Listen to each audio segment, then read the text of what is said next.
Bueno, pues en primer lugar, gracias por estar aquí. Yo encantado de que me haga retomar un poco algo que no veo desde hace unos meses. Y al final, cuando me comentó de hablar del acoso escolar, digo, pues vamos a meter también algo de violencia de pareja, porque están íntimamente relacionados. Hay una cuestión preliminar que a mí me gustaría comentaros. Todo esto no es una conferencia. Cuando queráis, preguntad lo que buenamente queráis, ¿de acuerdo? Porque esto no es una conferencia. Yo, de hecho, voy a ser tremendamente parco en lo que voy a decir. Voy a lo que creo que les puede interesar más a niveles prácticos, pero que no, aquí no hay interrupciones. Preguntáis y esas preguntas no son interrupciones. Perdón, un segundito. Como estamos grabando la sesión, para luego subirlo y que los que no hayan podido venir puedan verlo, si queréis preguntar algo me avisáis, os paso el micro y la voy a dejar el micro para que se grabe. Vale, pues no sabemos muy bien qué se ha preguntado. Bien, además voy a intentar ser corto. Eso lo decimos todos los profesores universitarios y eso es malo porque quiere decir que nos vamos a enrollar, que es lo que estoy haciendo ahora. Pero voy a intentar acortar al máximo y daros lo que me parece que es más práctico. Aquí no estamos para disquisiciones, pues son temas complicados.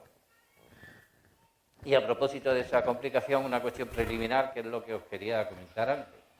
Yo voy a dar datos aquí que son muy duros, porque la situación es complicada. El que los datos sean duros no quiere decir que estéis tremendamente pendiente de lo que hacen vuestros hijos, porque eso, en mi experiencia clínica, a veces es hasta contraproducente. Preocuparse excesivamente no es bueno. Tenerlo en cuenta, lo estoy tuteando, ténganlo en cuenta con algunos de los datos que voy a presentar aquí, ¿de acuerdo? Bien, el acoso es una forma de violencia. ¿Y qué es lo que sucede? Pues lo que sucede es que el ser humano puede hacer y ejercer la violencia de muchísimas maneras, muchísimas. Basta con considerar alguna discusión con la pareja o con un amigo, cómo se la hemos pagado. Ahí tenéis algunos ejemplos de cómo se puede hacer esa violencia. La violencia es relativamente frecuente. No es que ahora haya más que antes, también es que ahora se conoce más que antes. Los datos son complicados y la forma de ejercer la violencia a veces es muy sutil. No se entera nadie nada más que la víctima. Luego, si termino pronto, podemos hacer algún ejercicio de esto para que veáis que me puedo meter con ustedes, con uno de ustedes, y los demás no se van a dar ni cuenta. Y esa persona se va a sentir muy mal. Eso, ahí está. Y por otra parte, por la permisividad. Estoy siendo muy somero. ¿Por qué? Porque imaginaros que en un momento determinado a nuestro niño o a nuestra hija le dicen algo, bueno, ¿y tú por qué no te has defendido? ¿Y defenderse qué es? Si alguien agrede a nuestro hijo y le decimos, ¿y tú por qué no te has defendido? ¿Defenderse qué es? ¿Qué significa que le digamos defenderse? ¿Y por qué no te has defendido? ¿Eso qué es? Responder. ¿Que responda con qué? Con violencia. Pues en una pareja también pasa eso, en el colegio pasa eso, con los amigos pasa eso.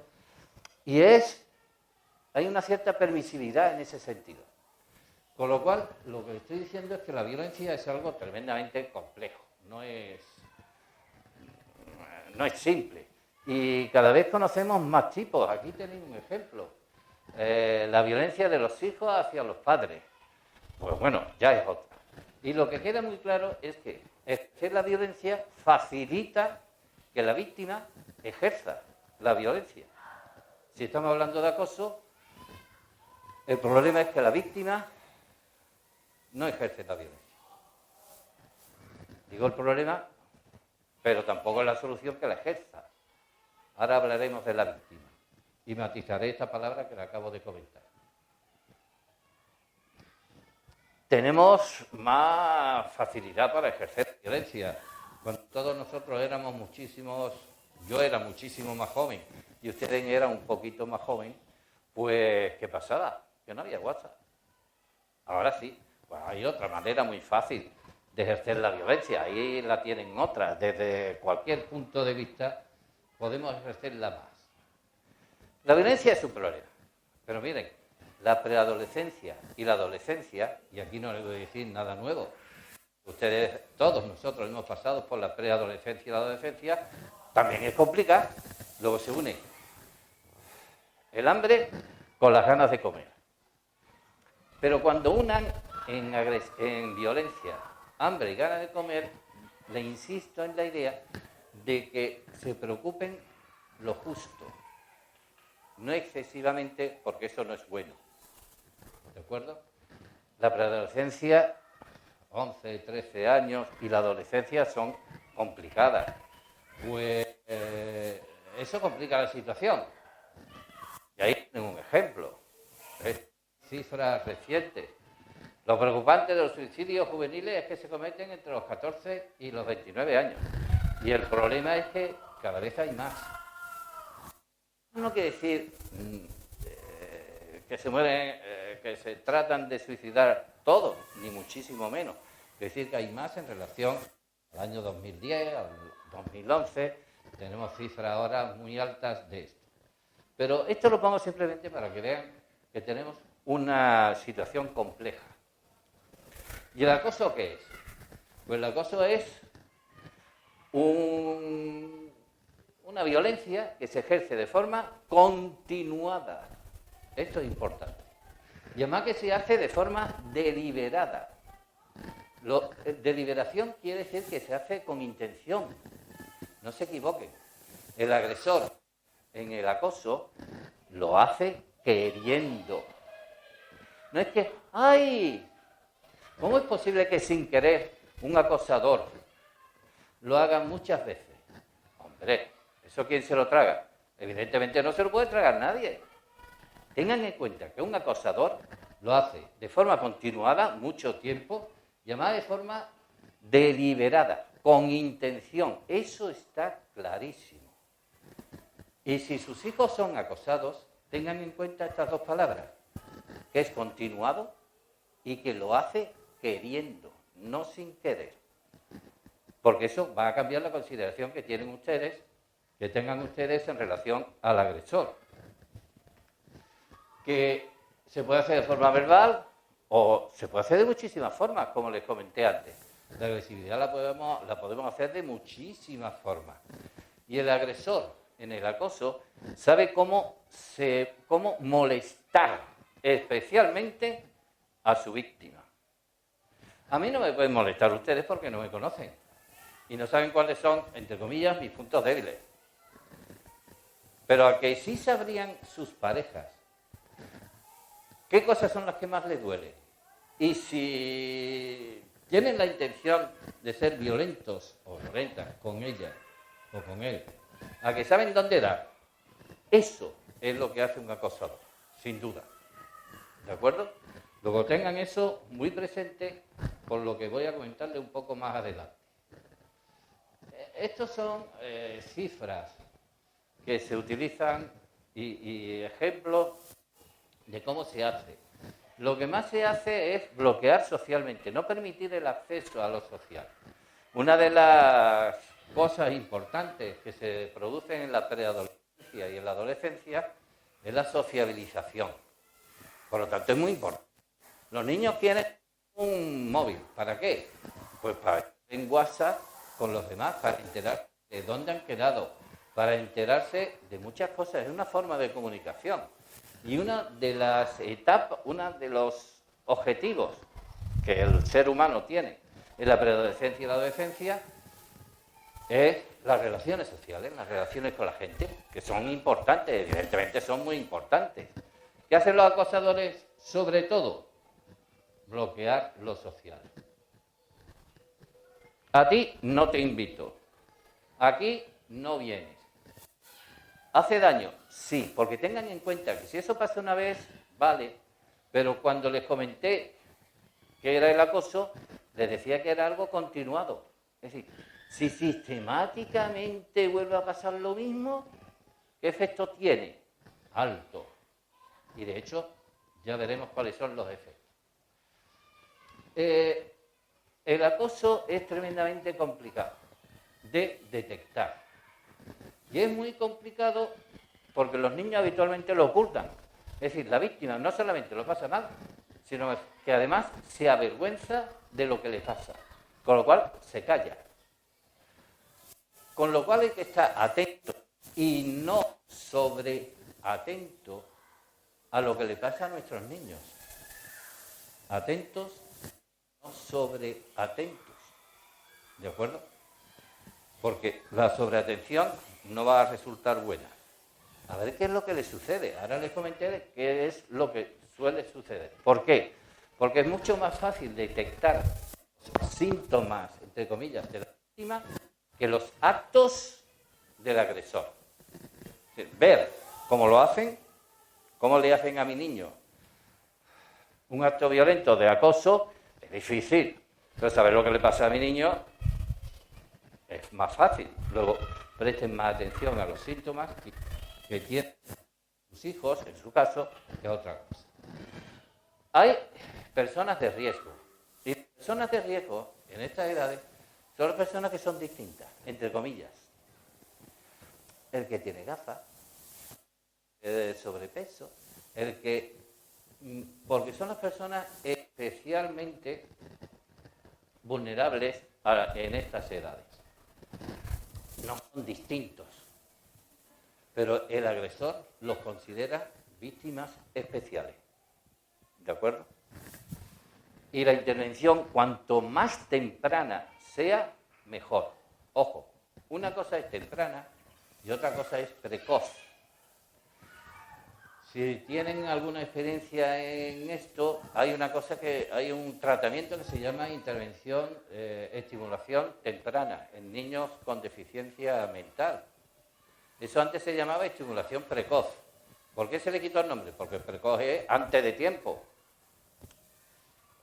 No sean precoces, sean tempranos en la intervención. ¿Qué? Hombre, ¿qué síntomas? Busquen síntomas relacionados con la depresión. Pero ojo, las depresiones infantiles no se manifiestan solo con tristeza, sino con irritabilidad y ansiedad. Es más, las depresiones infantiles, el síntoma fundamental es la irritabilidad del niño, no tanto la tristeza del niño. ¿Pueden venir las dos cosas juntas? Sí. Pues esto es uno de los síntomas. Esto está un poco organizado por lo más relevante. Tienen la depresión, la ansiedad. Los niños somatizan mucho. ¿Eso qué significa? Que cuando tienen un problema psicológico, ¡ay, que me duele aquí! ¡Ay, que me duele allí! ¡Ay, que no pueden dormir! Es decir, lo físico, los síntomas físicos aparecen como reflejo de un problema de acoso. Dificultades para dormir, que empiezan pesadillas, o que el niño que siempre ha dormido bien resulta, niño o niña, entiendan, no lenguaje sexista, etc. El insomnio, o de repente ha estado muy bien en el colegio, no ha pasado nada con los profesores, ni ha pasado nada con las notas, pero el niño ya no quiere ir al colegio. ¿Esto qué es? El niño manifiesta conducta de huida o de evitación del colegio. El niño no quiere salir con sus amigos fuera del colegio. Estos son síntomas que son importantes. ¿Esto quiere decir que si pasa esto hay acoso? No. Quiere decir que puede haberlo. En ese sentido le decía que la sobreatención en este sentido no es bueno. ¿Qué se hace en primaria? Que ya mismo estarán ustedes en primaria. Violencia a través de los TICs, las tecnologías de información y comunicación, la violencia física, la violencia verbal, y fíjense, aquí está la exclusión social. En el caso de los varones, estamos hablando de primaria, es como fundamentalmente se hace. En el caso de las chicas, no lo voy a repetir porque es lo mismo, es que en primaria no hay diferencia. Pero, cuando ya se hacen mayorcitos, en la secundaria, ya sí que empiezan a aparecer diferencias. Ya hay que tener, si tenemos nene y nena, chicas, ya hay que ver una distinta en varones y otra en mujeres. ¿Por qué? Porque los varones, las víctimas varones, sufren más de violencia verbal y menos de exclusión social que las chicas. Las chicas, sobre todo, las víctimas, uno de los síntomas que hay que estar pendiente es que se las excluya de actividades de tipo social. Porque las víctimas que son mujeres, esa exclusión social, aparece con mucha mayor frecuencia que la violencia verbal o que la violencia física.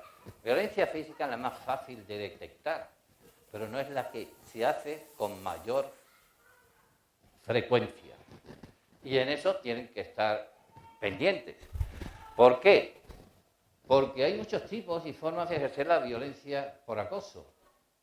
El acoso físico, el verbal, que es insultar, el aislamiento de la víctima, toqueteo, acoso sexual, que evidentemente no es como en los adultos.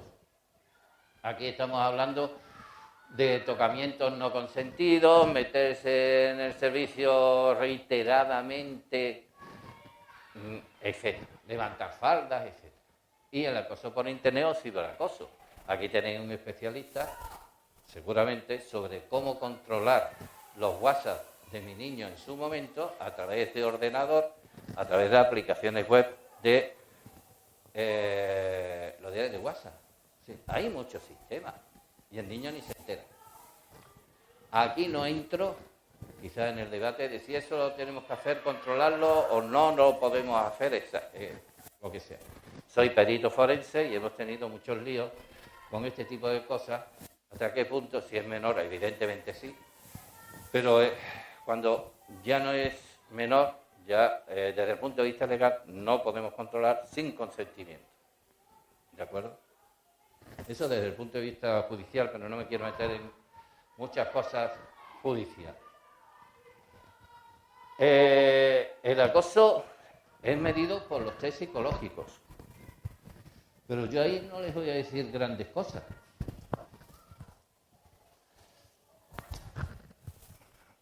Aquí tienen ustedes un test psicológico que no es para que se lo hagan, me importa repartirlo, sino sencillamente para que lo tengan. Es decir, yo como perito forense aplico este test a un niño o a una niña si tengo que hacer una pericial ante un juzgado. Y lo que utilizo es eso. También utilizo otras cosas. Si quieren una recomendación, se las doy. ¿A ti te gusta dibujar? Háganles pintar algo. Una familia. Píntame no mi familia, una familia. O píntame un paisaje. Y eso lo guardan. Al año siguiente, vuelvan a hacer lo mismo. Píntame una familia, píntame un paisaje. Y vais viendo las diferencias. Va a haber una diferencia debido a la maduración. Pero si hay algún problema, lo van a ver en el dibujo. Dibujos bien borronados, dibujos en los que se borra muchísimo, en una vez borro y en otro no borro, en uno no borro y en otro sí borro. Pero mírenlo, porque cuando preguntamos a un niño, oye, ¿a ti te molestan en clase? ¿Qué nos dicen? Que no. Que no. ¿Qué es lo que pasa? Que los niños indican cómo es a través del dibujo. El dibujo nos indica cuál es su inteligencia, pero también cuál es su estado de ánimo. Y si en ese año de diferencia han visto marcadas discrepancias, pues mírenlo, consúltenlo. Por tanto, el hostigamiento, la intimidación, la amenaza. Pero de esto no quiero hablarles mucho porque esto no lo van a ver ustedes. Ustedes no van a ver cómo le pegan a su hijo de forma continuada en el tiempo. Alguna vez un bofetón. Oye, ¿pero qué pasa? Pero si eso sucede de forma permanente en el tiempo, eso no lo van a ver. Coacciones, la exclusión social. Esto es lo que se hace. Pero es mejor detectar el acoso a través de cómo se siente el niño. Es mejor, porque es más fácil. Porque lo tienen ustedes delante y ustedes conocen al niño. Niño y niña, insisto en ese tema. ¿Y qué es lo que sucede? Pues mire, yo no soy, como psicólogo, no soy adicto a las fases. Y esto no son fases. Esto es, si ustedes tiran una bola de nieve pequeñita, una piedra, en el Mulhacén nevado, cuando llega abajo, pues lo mismo está más grande. Entonces, estos son como bolitas de nieve que empiezan con niveles de ansiedad en los niños, que después puede aparecer o no el estrés postraumático, que es una situación que el niño rememora mucho, que algo de lo que el niño continuamente nos está hablando, los flashbacks no son habituales, aparece una disminución de la autoestima del niño, eso me lleva a la distimia, que es una depresión chiquitita. Pero ¿qué es lo que sucede? Que esa distimia me aumenta los niveles de ansiedad. Es que la ansiedad me aumenta la probabilidad de tener un estrés postraumático. Eso me aumenta la disminución de autoestima. Eso me aumenta la depre, la distimia. Y hay que cortar. Disculpen. Porque les dije que la intervención de los padres no puede ser precoz, tiene que ser temprana, pero se tiene que hacer. Porque se tiene que quitar este carro, esta bola de nieve. ¿Qué pasa? Además, no sino además, que el niño tiene una autoimagen negativa. ¿Saben ustedes lo que, sí lo sabrán, de sobra, lo que es una autoestima baja? ¿Quién no tiene autoestima baja? No me levanten las manos. Todos tenemos problemas de autoestima, todos, sin excepción. Lo único que pasa es que a algunos se nos nota más y a otros se nos nota menos. Uno lo tenemos más controlado y otros menos controlado. ¿Los niños tienen problemas de autoestima? Pues claro que sí, si es que no tienen todavía estima formada con estas edades. Se tendrán que ir formando en la autoestima. Pero la tenga más chiquitita o más pequeñita, porque grande no la pueden tener, la mayoría, el que se le baje es un efecto del acoso. Puede ser un efecto del acoso. Ojo, lo que les comenté al principio. Aquí estamos hablando que se une el hambre con las ganas de comer. El incremento en los niveles de agresividad y de acoso se une a que estamos en la etapa de la adolescencia y preadolescencia, que es especialmente complicado. ¿De acuerdo? Luego esa imagen negativa hace que el niño somatice, empieza a tener más diarrea, dolores de espalda y dolores de cabeza, etcétera. Somatiza mucho. El médico va y dice, lo llevamos al médico, el médico dice, oiga, es que al niño no le pasa nada. Oiga, y esto son síntomas somáticos. Cuando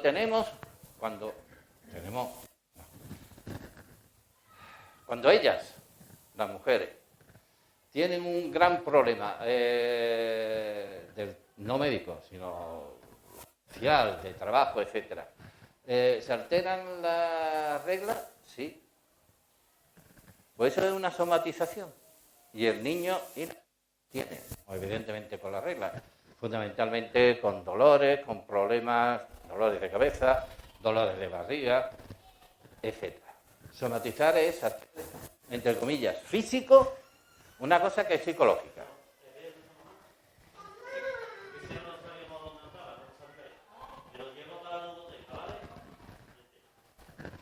Luego, esas son las somatizaciones y también aparecen muchas contradicciones. Oye, ¿cómo estás? Yo no quiero salir con esta gente, son unos tontos, unos permazos, yo lo paso muy mal. Le preguntamos al día siguiente o a la semana siguiente, oye, estoy deseando salir con esta gente. A la semana siguiente no tengo ganas de salir. A la semana siguiente estoy deseando salir. No se queden con las dos primeras respuestas. Aparecen muchas contradicciones. Oye, pero tú no eras amigo de este. Sí, pero ya no. No pasa nada. No tiene por qué haber acoso.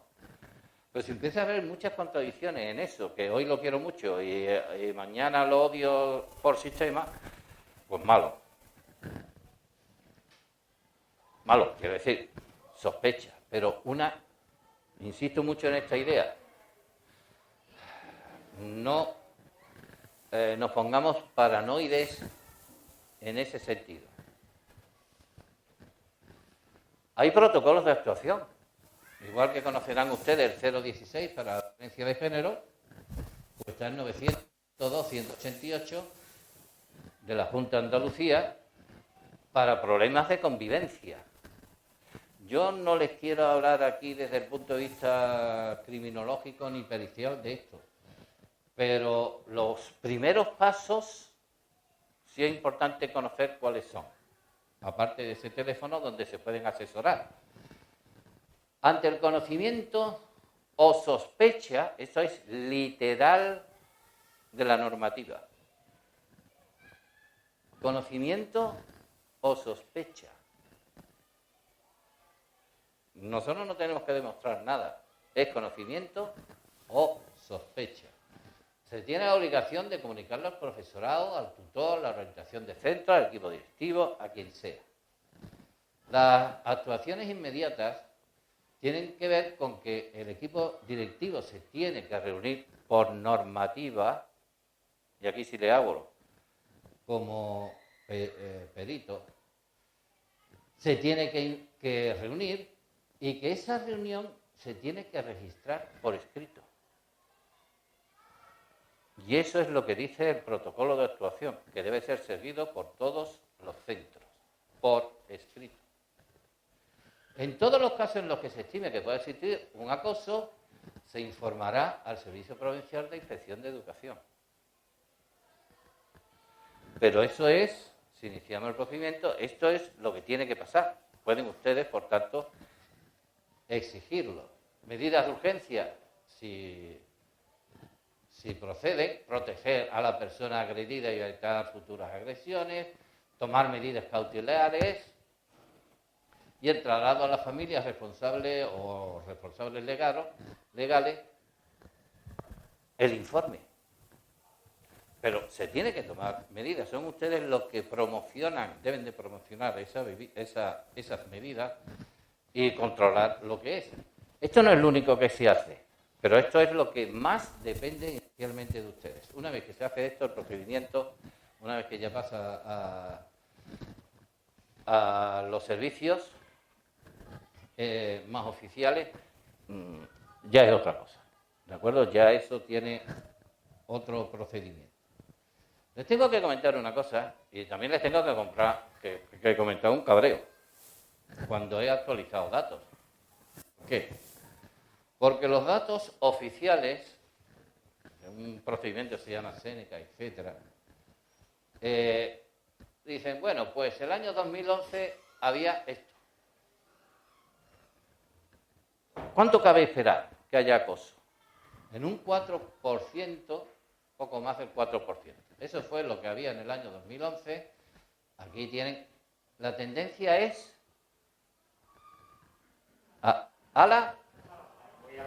pues mire, como buen estadístico que soy, les digo que se han quedado con ustedes. ¿Cómo que a la baja? Dios mío, yo he hecho la misma tabla aquí. 4,37, 3,87. ¿Qué diferencia hay? 0,5%. Dios mío, lo que engañan las gráficas. Esta es la gráfica oficial y esta es la misma, son los mismos datos. Pero aquí parece que baja menos. Claro, es que es una diferencia de 0,5. Miren, del año 2011 a 2015. Una bajada de 0,5%. ¿Eso es una pasada? Evolución, según sexo. Los alumnos a la izquierda y a la derecha. Pues en los años, aquí ven la evolución. Este gráfico está dicho de otra manera. ¿Ha cambiado esto algo? No. Eso en los chicos. ¿Y en las chicas? Tampoco. Un poco antes les hablé de diferencia en cómo se hace el acoso por chicos y chicas, que en secundaria hay diferencia. Pero ahora estoy hablando de cuánto lo hacen los chicos y cuánto lo hacen las chicas como agresores. Sí, diga. Que ¿cuándo se registra una conducta contraria? Porque yo en el IPASEN lo había visto, lo de conducta contraria, no sabía lo que era. Contraria a la convivencia. Sí, pero ¿qué se considera? ¿Que le meta un puñetazo a un compañero o que...? O que hay acoso. Pero La forma que es de una acoso. cosa ya, digamos, entre Físico, comillas... psicológico, humillación, social, etc. Que haya una conducta reiterada y deliberada, intencional. Que tiene que estar ya confirmado, digamos. Sí. Estos son casos... La estadística oficial... A ver, las estadísticas, en función de la que utilicemos, salen unos datos o salen otros. Si nos vamos a las estadísticas oficiales, son estas que hay aquí. Yo no me quiero meter con otras. ¿Vale? Pero estas son las estadísticas oficiales. Está en torno a un 4-6% de casos. Ahora, yo les decía que me he cabreado un poquito al plantear por un motivo de que esto está bajando. Y ahora les voy a explicar realmente cuál es el motivo de mi cabreo como profesional de la psicología que soy. Se los voy a decir ahora porque es un problema gigantesco. Pero estos son casos confirmados de acoso, con pruebas, etc. Los no confirmados suben 2, 3, 4% las estadísticas. El problema, o la cuestión adicional, es que los niños más chicos, 11 años, que son los que se sitúan sus hijos, imagino, más o menos, 6 por 2, de 12 a 15 sube tremendamente. Ojo, esto no es número de casos. Este 89% no que sea el 89%. Quiere decir que de todos estos casos, el 89% estaba en el año 2011, pero lo que sí quiere decir es que aquí sube. Y luego, de 16 años o más, vuelve a bajar. Por cuestiones de maduración, etc. Esto me lleva a un problema, que ahí sí me gustaría que ustedes se concienciaran en este problema, porque les va a venir bien. ¿Por qué? Porque estas son las conclusiones oficiales del organismo de la Junta de Andalucía. Y lo voy a leer literalmente, aunque no me gusta leer literalmente lo que hay, lo que pasa, o lo que hay en una diapositiva. Dice, tan solo existe un pequeño porcentaje de conducta contraria a la convivencia, acoso, y conducta gravemente perjudicial para la misma, que han ido decreciendo en los últimos 4 cursos escolares. ¿En cuánto es bajar un 0,5%? Valoren ustedes, yo tengo mi valoración, pero me lo voy a callar. Pero miren lo que aparece aquí, que por otra parte se corresponde con un pequeño porcentaje de alumnado que suele reincidir en el acoso. Eso sí que es un problema. Son reincidentes. Son reincidentes. El agresor es reincidente. Es decir, se sigue observando el hecho de que el número total de conductas contrarias y gravemente perjudiciales se concentran en un número limitado de alumnos y alumnas que presentan problemas de reiteración de conductas. Y la cuestión está en qué se hace. Pues lo que se ha hecho del año 2011 en adelante, es suspender el derecho de asistencia al centro entre 4 y 30 días. En un reincidente, ¿para qué sirve eso? Pues este es el cabreo que tengo. Eso me pasa por actualizar datos. A los 11 años, suspender el derecho de participación en actividades extraescolares de centro.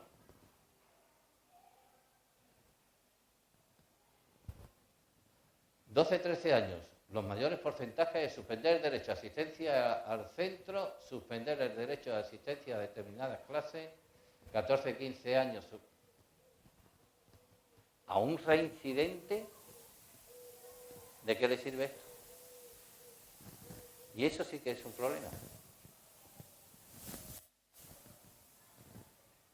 Cambio de centro docente un 30% a los mayores de 16 años. Entienden un poco mi cabardeo y mi preocupación. En cualquier caso, yo tenía pensado plantearles, pero si quieren, yo no tengo ningún problema en volver aquí para lo que quieran. No me hace falta. No estoy desinteresado, no tengo un interés en especial. Pero sí me gustaría comentarle una cosa, especialmente a aquellos de ustedes que tengan chicas. ¿Han oído hablar de la violencia de género? ¿Cuándo empieza la violencia de género?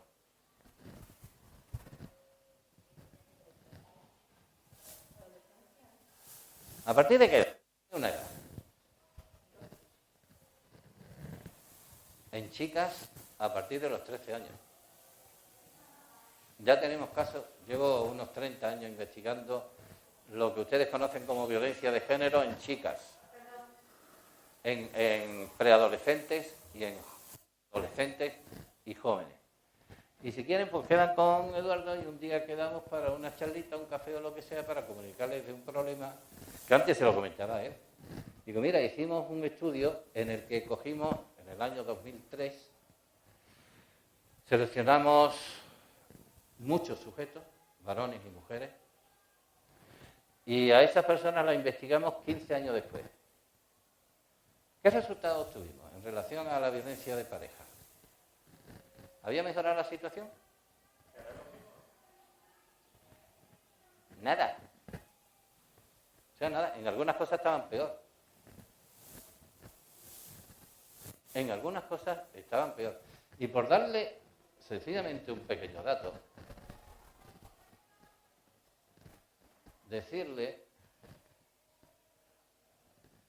esto. Que hay una violencia que se llama por desapego, simplemente 2 notas.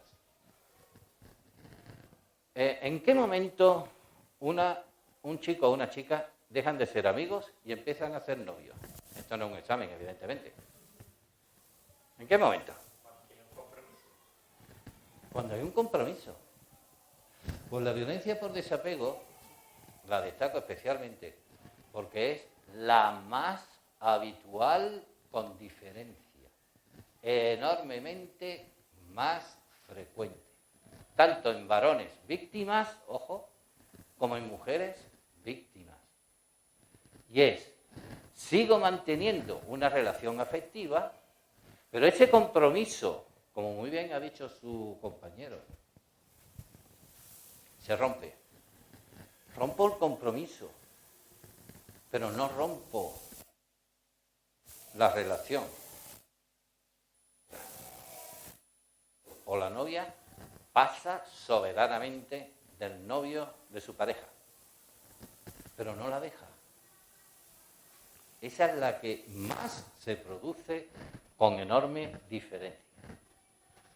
Llegar tarde, no cumplir lo prometido con la pareja, no reconoce la responsabilidad de la relación en la relación que tengo, hago lo que me da la gana.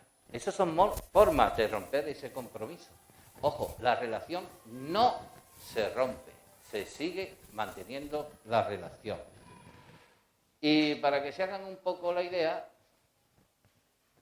lo realmente importante de todo esto, que lo dejaremos para otro día, es que el maltrato en varones Es un 3,3%. Adolescentes y jóvenes. Y en chicas de 13 a 24 años, de un 6%. Si lo comparamos con poblaciones adultas, la cifra en chicas es el doble en la adolescencia y preadolescencia que la edad adulta. Pero, miren lo que pone aquí, maltrato no percibido. ¿Por qué? Porque el 29% de los varones tienen maltrato no percibido. Es decir, dicen, me ha humillado, pasa de mí, me ha tocado lo que no quería. Y cogemos nosotros y le preguntamos, oye, ¿tú te sientes maltratado? ¿Y qué nos dicen? Que no. Pero me has dicho que te está haciendo tocamientos que no quieres. Me has dicho que te humilla en público, que pasa de ti y me dices que no eres maltratado. Pues sí. El problema es que en el caso de las chicas, vaya, tenemos un 23%. Estas cifras no bajan. No están bajando. Empecé hace unos 30 años a hacer publicaciones sobre esto, en España y en el resto del mundo. Desde entonces hasta ahora nos estamos encontrando exactamente las mismas cifras. Las poblaciones, las muestras que utilizamos para los estudios, ya van por cerca de 30.000 varones y mujeres preadolescentes, adolescentes y jóvenes. Y no mejoramos. Signo de alerta. El hipercontrol. Se controla, un miembro de la pareja controla mucho a la pareja. Tengan mucho cuidado de eso. Eso. Lo comprueban todo. Me dicen, oye, que no me gusta que vistas así. Es algo muy habitual. No te maquilles de esa manera. No hables de esta forma. Así no te puedes comportar. Pero eso es muy habitual. No es bueno porque es el pródromo, el inicio probable de una relación conflictiva. Empieza en 13 años en chicas y en 15 años en chicos. ¿Es fácil dejar la relación? Y una porra, si me lo permiten. ¿Eso está permitido? ¿Decir una porra? Una porra. Miren, aquí tienen los intentos en las chicas de romper la relación con su pareja.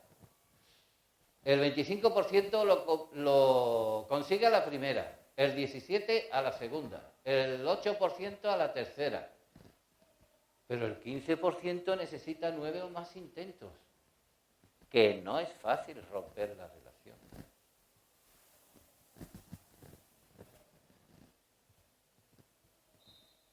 Y yo le retaría una cosa. Si alguna vez le preguntan a sus hijos esto, queden con, oye, ¿tú te consideras maltratado? Porque no tienen ni idea de qué es. Aparte de preguntarle eso, pregúntenle, oye, ¿tú alguna vez?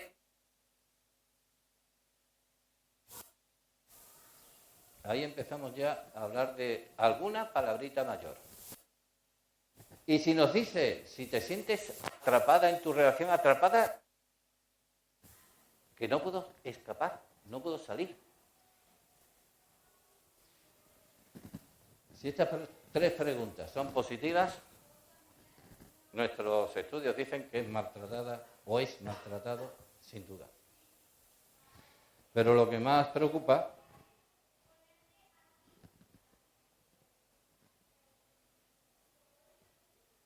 es estos casos que hay.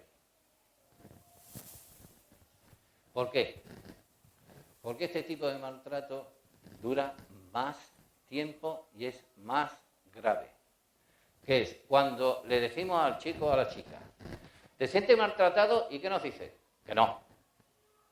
Pero luego nos dice, le preguntamos, es decir, nos dice que no es maltratado. Pero luego preguntamos, oye, ¿tú sientes miedo de tu pareja? Y entonces nos dice que sí. Peligro. ¿Te sientes atrapado en tu relación? Nos dice que sí. Pero es que nos están diciendo que no es maltratado. ¿Por qué? Porque esto significa que tienen un enorme problema, entre comillas, que es que no tienen conciencia de lo que es el maltrato. ¿De acuerdo? Entonces, tengan pendiente este tipo de cosas.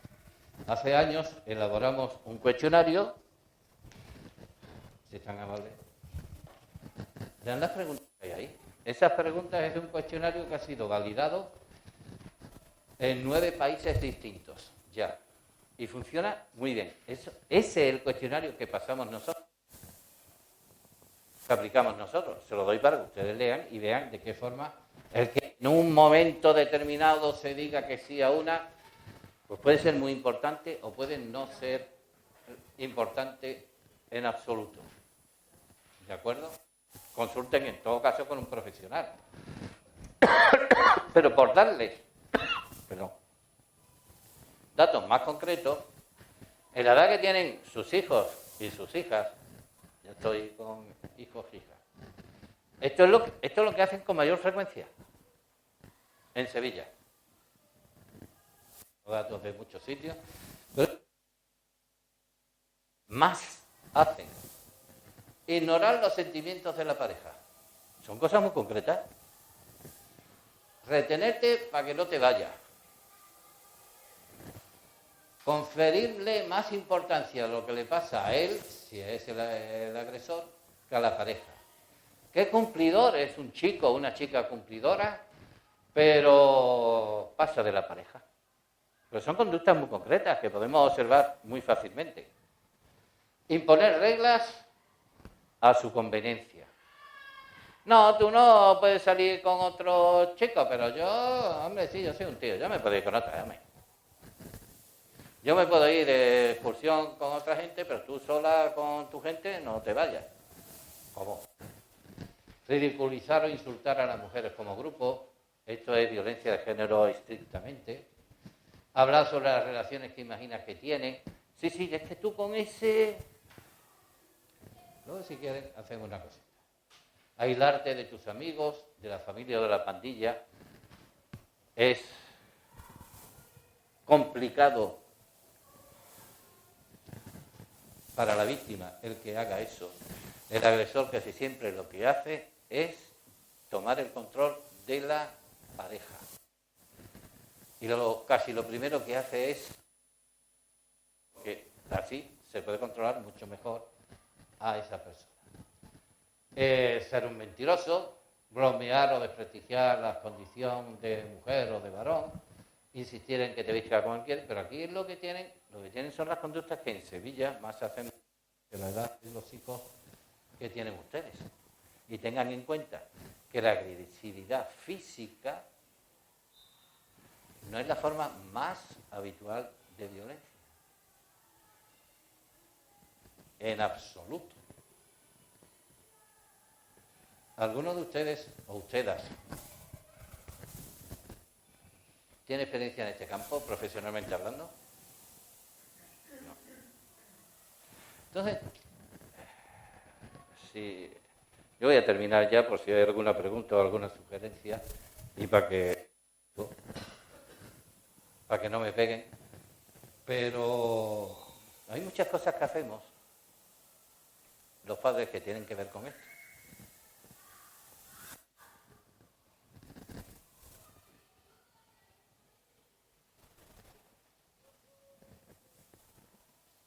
Cuando has hablado de, básicamente, que el que empieza a ser maltratador lo sigue siendo, en tu opinión, ¿hay solución para esos casos?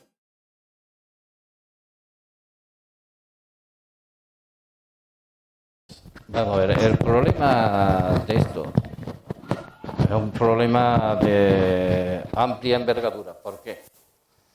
¿Saben ustedes lo que es un psicópata? Psicópata no tiene necesariamente que ver con el sistema criminal. No es alguien que asesina. Un psicópata es una persona que no respeta a los demás. Es una persona que va a los... Una persona que ponerse en el lugar de los demás, eso no va con él.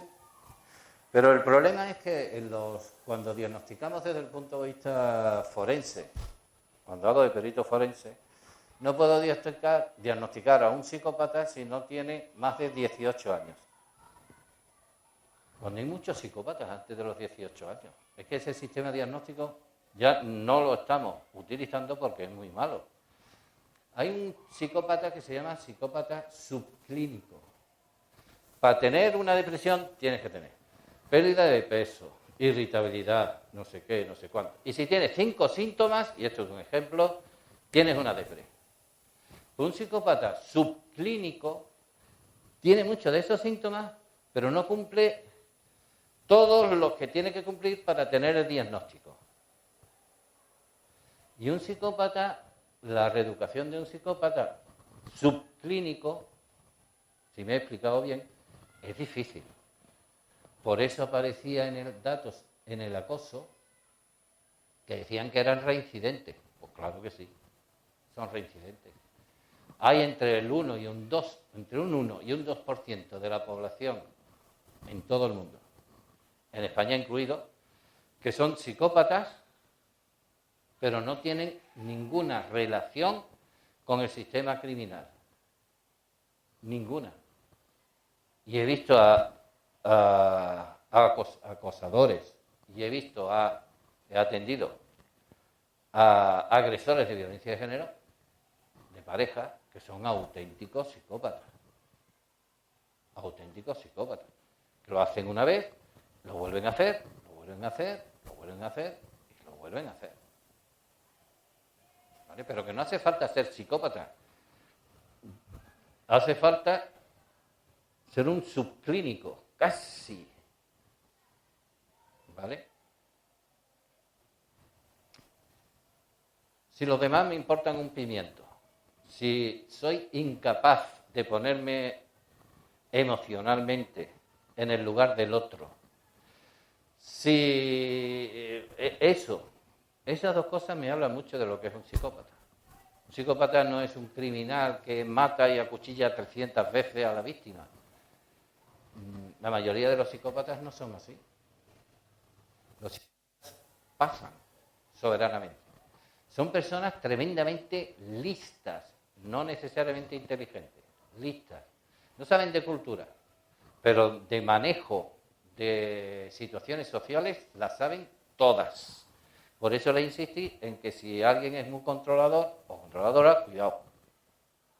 No todos los controladores son psicópatas ni agresores de violencia de pareja, ni acosadores. Pero que tengan en cuenta ese tipo de cosas. Por tanto, si se reduce psicópata, poco. Si reincide, mucho. Si son peligrosos en el sentido que estamos hablando, peligrosísimos.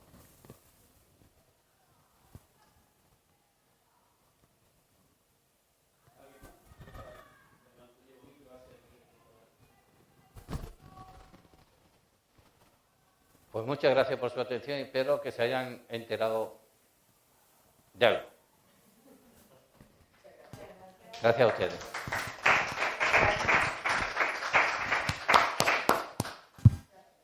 Hace mucho tiempo que no me aplaude nadie.